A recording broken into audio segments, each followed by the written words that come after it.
Vous écoutez Les Procès de l'Histoire, épisode 6, l'affaire Henriette Caillot. Deuxième partie. Henriette revient chez elle peu après 16 heures et change de toilette. Elle hésite encore à aller prendre le thé chez une amie, puis se décide pour se rendre au Figaro. Avant de partir, elle laisse un mot à son mari. Je lui ai écrit que j'avais compris qu'il voulait casser la figure à Calmette. Parce qu'en France, nous n'avions aucune loi pour nous protéger contre les calomnies de la presse. Mais la France et la République ont besoin de lui. Et donc, c'était à moi de nous faire justice.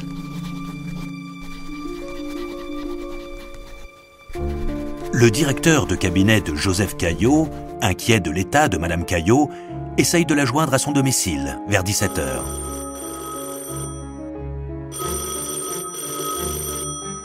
Mais Henriette s'est déjà engouffrée dans sa voiture avec chauffeur, dont elle a fait enlever le fanion officiel du ministère. Le petit revolver Browning 635 a facilement trouvé place pour se cacher dans son manchon. 3 mois de cabale médiatique contre Joseph Caillot, son mari, ministre des Finances, haï par la droite et les partisans de la guerre. Une santé mentale fragile qui semble confiner lentement à la folie. Henriette Caillot est-elle maîtresse d'elle-même lorsqu'elle arrive au siège du journal Le Figaro? D'après tous les témoins, elle est calme, déterminée. Nul ne pourra jamais dire si elle a pleinement conscience que dans quelques minutes, elle va devenir la meurtrière la plus célèbre de France. L'huissier qui m'a accueilli dans les locaux du Figaro m'a immédiatement indiqué que Gaston Calmette n'était pas là. J'ai décidé de l'attendre. Je jure que je voulais juste lui faire peur. Ironie du sort, Calmette n'a pas prévu de passer à son bureau ce jour-là. Vers 18 heures, il décide finalement d'y faire un saut, car il a un courrier à prendre. Il est accompagné de son ami, l'écrivain et académicien Paul Bourget. Nous étions pressés, car il avait rendez-vous sur les Champs-Élysées avec une personnalité politique de premier plan, dont je ne peux vous divulguer le nom. Et nous allions repartir quand Étienne, l'huissier du journal, nous rattrape et informe Gaston qu'une femme l'attend. Paul Bourget est interloqué par l'expression d'étonnement et d'indécision de son ami à la lecture de la carte de visite. Le nom d'Henriette Caillot lui saute aux yeux. J'ai voulu l'en dissuader. Mais Gaston a laissé tomber cette phrase, gravée dans ma mémoire. Je reçois toujours les femmes. Il a semblé hésiter encore un instant, puis il s'est dirigé vers son bureau. Et là, j'ai vu son destin devant moi. Quand Henriette pénètre enfin dans le bureau de Gaston Calmette, il fait sombre.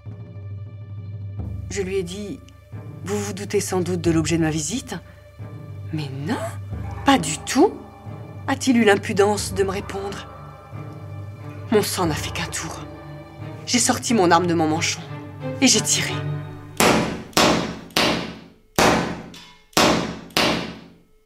Les 6 balles du chargeur partent. Les 2 premières s'incrustent dans le bas de la bibliothèque. Alors que Calmette, terrorisé, tente de se cacher derrière son bureau. Il reçoit les 4 balles suivantes. La première le blesse à la cuisse. La seconde déchire son bassin.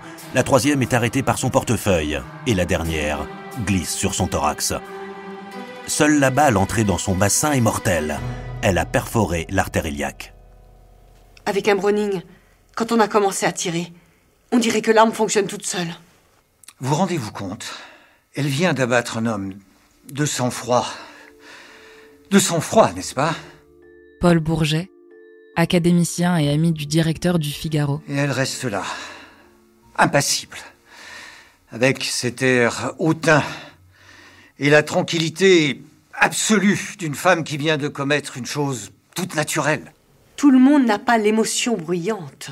Les policiers arrivent, Henriette Caillot est là à les attendre, on a l'impression que c'est elle qui les a fait appeler, et on a l'impression que c'est elle qui les emmène comme une maîtresse emmènerait ses domestiques, puisque elle marche devant eux, c'est elle qui les emmène au commissariat dans sa propre voiture.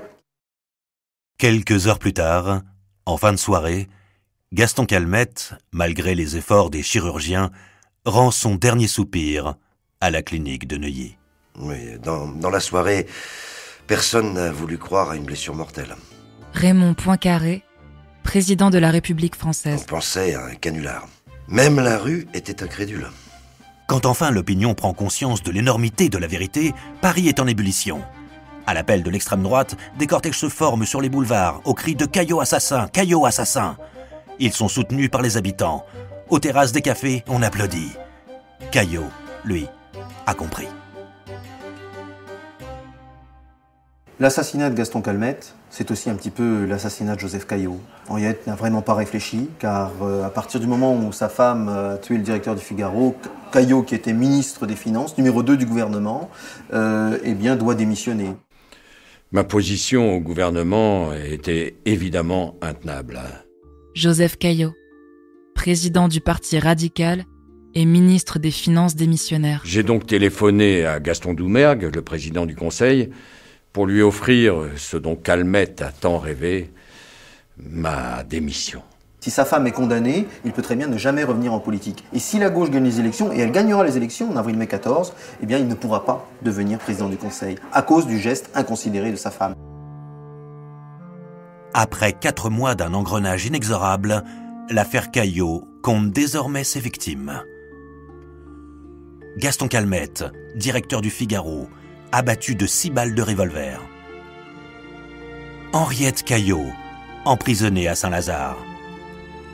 Et Joseph Caillot, ministre des Finances, démissionnaire. 2 France s'affrontent.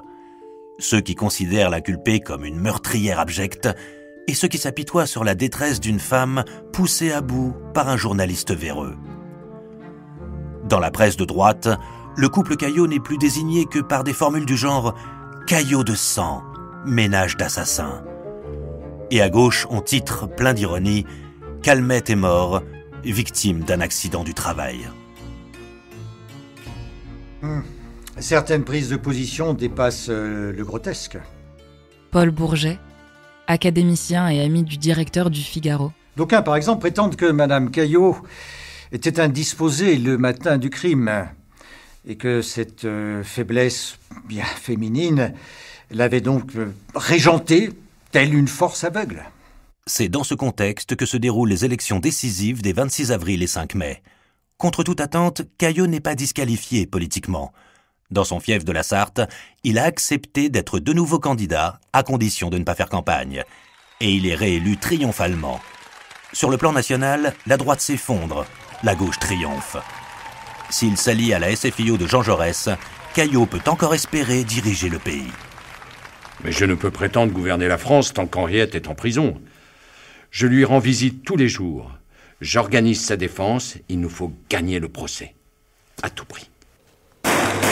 Le 28 juin 1914, un étudiant bosno-serbe abat de 2 coups de revolver l'archiduc François Ferdinand, héritier du trône d'Autriche. Événement tragique pour l'histoire, puisqu'il sera l'origine du déclenchement de la guerre. Mais l'opinion publique française n'en a cure. Elle n'a d'intérêt que pour le procès Caillot, qui s'ouvre en juillet 1914. Avec une question. Joseph Caillot va-t-il sauver la tête de sa femme Henriette et par là même reprendre en main les rênes du pays ? Le procès d'Henriette Caillot s'ouvre le 20 juillet 1914. Il attire le tout Paris. Les places manquent. Les mondains se disputent les cartons d'invitation, comme pour une pièce à succès. C'est un procès qui attire le tout Paris. Il faut y être. Jean-Yves Le Naour, historien et auteur du livre Meurtre au Figaro. Il y en a qui sont perchés sur les lampadaires, qui sont perchés sur les radiateurs. Il n'y a pas de place. Il n'y a pas de place. Tout le monde veut en être. Un spectacle indigne de la justice. Une foire d'empoigne ridicule.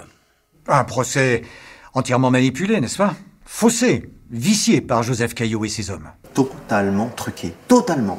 D'abord, le président Albanel. Il a demandé à être le magistrat qui jugerait. Oui, le président Albanel. Je n'ai rien pu faire pour éviter cette nomination. Car elle dépend de Bienvenu Martin, le garde des Sceaux, qui avalise les candidatures des magistrats volontaires. Bienvenu Martin, un proche de Caillot. Il a donc accepté la candidature d'Albanel, qui a sollicité l'honneur de diriger les débats comme président du tribunal. Albanel, lui aussi un ami de la famille Caillot.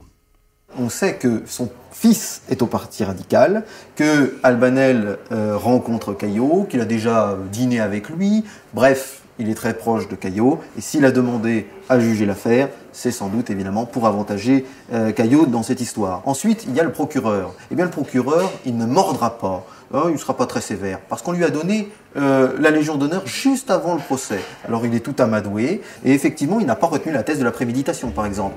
Dans le box des accusés, une femme qui a tué de sang-froid, à bout portant et devant témoins, le directeur du plus grand quotidien national. Comment imaginer que la justice l'épargnera? Qui pourrait soutenir qu'elle est innocente? Un homme le peut, son mari, Joseph Caillot. Très vite, sous son influence, le procès Caillot va s'inscrire comme un des plus grands événements judiciaires de la Troisième République. Joseph Caillot, sûr de lui, très politique, a tout prévu, tout organisé. Je veux tout simplement qu'Henriette soit jugée équitablement. Et pour cela, il faut un bon jury, un président conciliant, un procureur qui ne l'est pas moins, et avoir dans le public du tribunal des gens bien qui sachent se féliciter et conspuer à bon escient, c'est tout.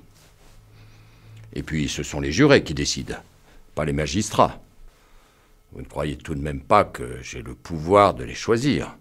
Quand on a amené l'urne pour choisir les jurés au hasard, eh bien cette urne était décellée. Alors l'huissier a dit qu'il était tombé dans les escaliers avec l'urne et que ça a brisé les scellés. Mais on peut tout à fait imaginer au contraire qu'on a brisé les scellés, qu'on a regardé les noms et recopié les noms et qu'ensuite on a fait des enquêtes. D'une manière totalement illégale. La police, dirigée par le ministre Malvy, un proche de Joseph Caillot, a enquêté sur les opinions des jurés potentiels.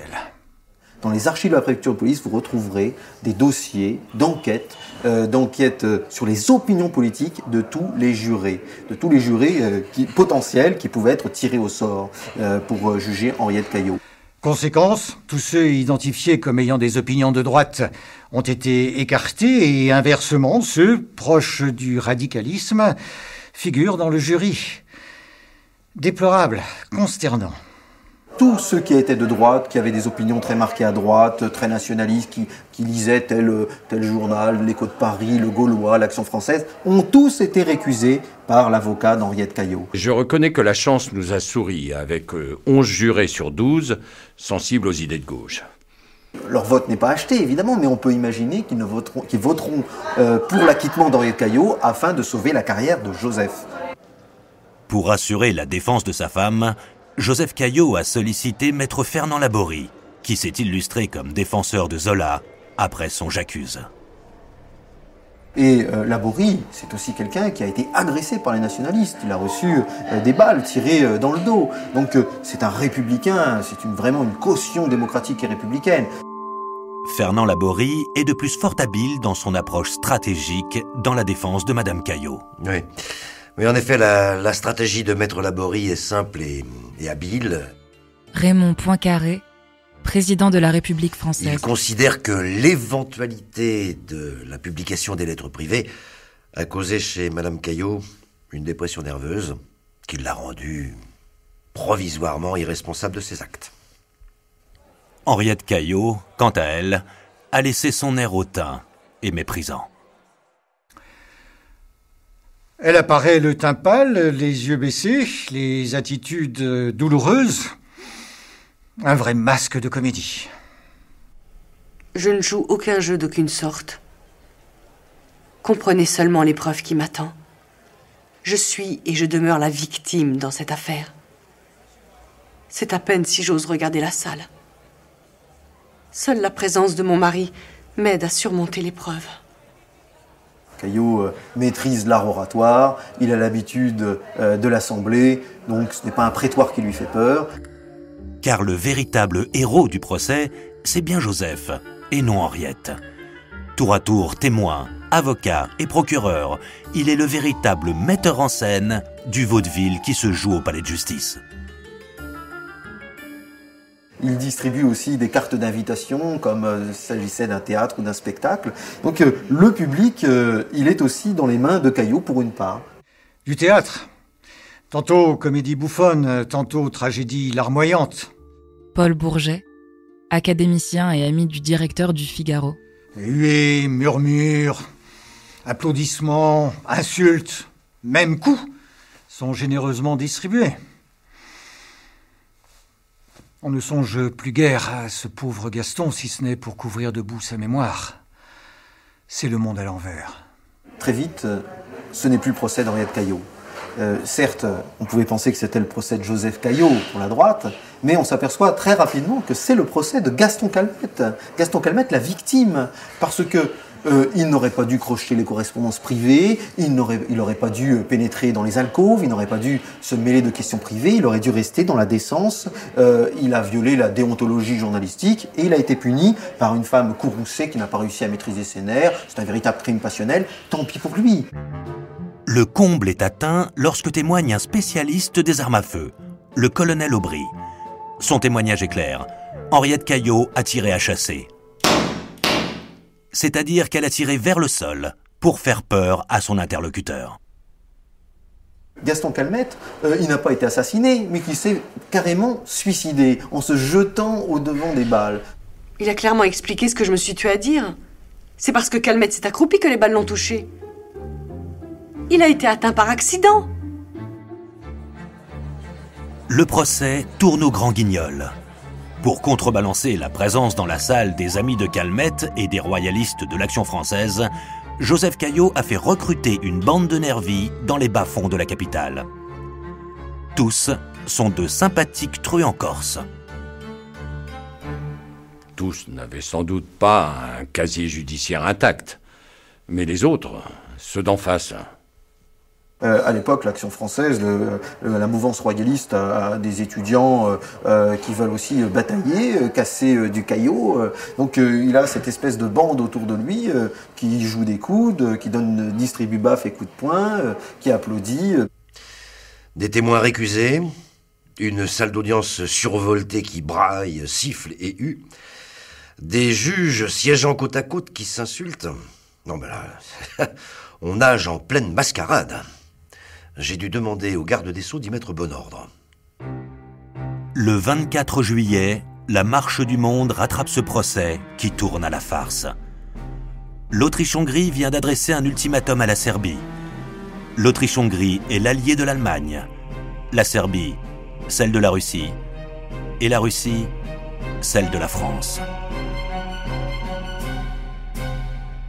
Les choses, hélas, tournent telles que je craignais qu'elles le fissent. Joseph Caillot, président du Parti radical et ministre des Finances démissionnaire. Le jeu des alliances est une machine infernale qui, une fois lancée, ne peut plus être arrêtée. L'angoisse s'abat en effet sur les capitales européennes. Et c'est dans ce contexte que le 28 juillet, les plaidoiries commencent. Chenu et Laborie se sont affrontés comme deux adversaires désignés pour s'affronter et destinés à s'affronter. Jean-Denis Bredin, avocat et auteur du livre Joseph Caillot. Et Caillot a été ému et Laborie, terminant sa plaidoirie, a dit « Et maintenant, acquittez-la. Acquittez-la parce que la guerre est à nos portes et elle doit être acquittée. » L'heure n'est plus à l'affrontement politique. L'accusation comme la défense sont tombés d'accord pour ne pas diviser les Français et refermer ce procès qui n'a que trop duré. Ce procès qui passionnait les Français quand il a commencé le 20 juillet ne passionne plus les Français le 28 juillet. Parce que le 28 juillet, la guerre s'est invitée. L'armée austro-hongroise est en train d'envahir la Serbie. La parole est donc maintenant au canon. Mais malgré l'actualité brûlante, il faut bien juger. Henriette Caillot est-elle coupable, oui ou non, du meurtre de Gaston Calmette? Au dernier jour du procès, la Cour se retire pour répondre aux deux questions posées. Madame Henriette Caillot s'est-elle rendue coupable du crime de meurtre sur la personne de Gaston Calmette? Y a-t-il eu préméditation? Les jurés interrogent le président sur la possibilité d'un sursis. Le président Albanel les enferme dans un seul choix possible. Les jurés qui n'ont pas retenu la préméditation n'ont donc qu'à choisir entre l'acquittement, qui leur paraît trop peu, et la condamnation, qui leur paraît trop cher payée. Je ne sais pas ce que j'aurais fait comme juré. Je veux dire, vu de l'extérieur, on est choqué que quelqu'un qui ait acheté un revolver et ait tué. On estime que cette femme a été égarée par la passion, par ses nerfs, voilà, et que Calmette n'aurait pas dû la provoquer. Elle pouvait être condamnée, elle pouvait aussi être acquittée au nom de valeurs supérieures. Je pense que ce procès est totalement bousculé par la déclaration de guerre. Un procès bousculé par la déclaration de guerre. Des valeurs supérieures. Une femme égarée par la passion. Oui, sans doute. Mais qu'elle le doive à l'extrême habileté de son mari ou au bruit de bottes à travers toute l'Europe, ce qui est sûr, c'est qu'Henriette est acquittée. Acquitté. Il n'y a pas eu de préméditation, alors n'est-ce pas? Madame Caillot n'a pas tué Gaston Calmette. Il s'est suicidé, peut-être? Paul Bourget, académicien et ami du directeur du Figaro. Une femme vide le chargeur de son pistolet à bout portant sur un homme et elle est acquittée. C'est inique, scandaleux. La justice a été rendue. Jamais je n'ai voulu tuer Gaston Calmette. Je regrette sa mort. Quand elle est acquittée, la moitié de la salle applaudit, l'autre moitié de la salle hue. C'est un tumulte indescriptible dans l'enceinte du tribunal. Henriette serre longuement son défenseur dans ses bras avant de rejoindre son domicile de la rue Alphonse de Neuville. Joseph, lui, affronte la foule sur les marches du palais, sous les vivas de sa garde corse et les cris de rage de ses adversaires. J'ai retrouvé ma femme, mais j'ai perdu la France. C'est au moment où je triomphe que la route du pouvoir m'est définitivement barrée par la guerre. Je me suis trompée en croyant laver l'affront fait à mon mari. Je lui ai sans doute causé du tort et j'ai empêché son accession au pouvoir. Poincaré et Barthou ont réussi leur coup. Ils voulaient éviter que Caillot arrive au pouvoir. Caillot n'est pas parvenu au pouvoir. Et effectivement, les nationalistes vont prendre leur revanche avec la mobilisation, avec la guerre. Le 3 août 1914, l'Allemagne déclare officiellement la guerre à la France. La Première Guerre mondiale commence. Joseph Caillot, s'il avait pu devenir président du Conseil, aurait-il pu empêcher la guerre? Personne ne le sait, mais lui l'a toujours cru. L'on peut donc seulement imaginer que s'il avait été au pouvoir, il n'aurait pu qu'en retarder l'échéance, tellement l'opinion publique française comme allemande voulait cette guerre.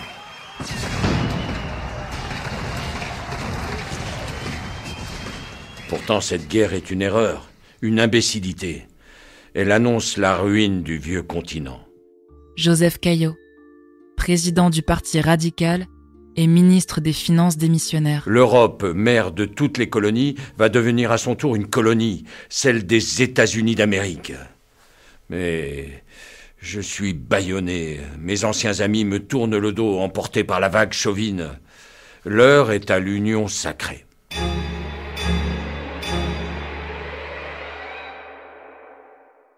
Henriette, après son procès, ne fera plus jamais la une des journaux et consacrera sa vie à sa carrière d'historienne d'art. Joseph, lui, continuera à subir la vindicte de Poincaré, qui, en 1917, le fera traduire devant la haute cour, dans l'espoir de le faire fusiller, sans succès. Il restera tout de même 3 ans en prison, mais rebondira et sera à nouveau, dans les années 20, plusieurs fois ministre des Finances. C'est à Mamers, le fief de Joseph, qu'Henriette meurt en 1943, rejointe par Joseph à peine un an plus tard. Ils sont restés unis jusqu'au bout. Quant à la Première Guerre mondiale, elle causera 9 millions de morts. Et sur les ruines fumantes d'une victoire en trompe-l'œil, accouchera, avec le traité de Versailles et l'humiliation de l'Allemagne, d'un nouveau désir de revanche et d'une Europe à feu et à sang.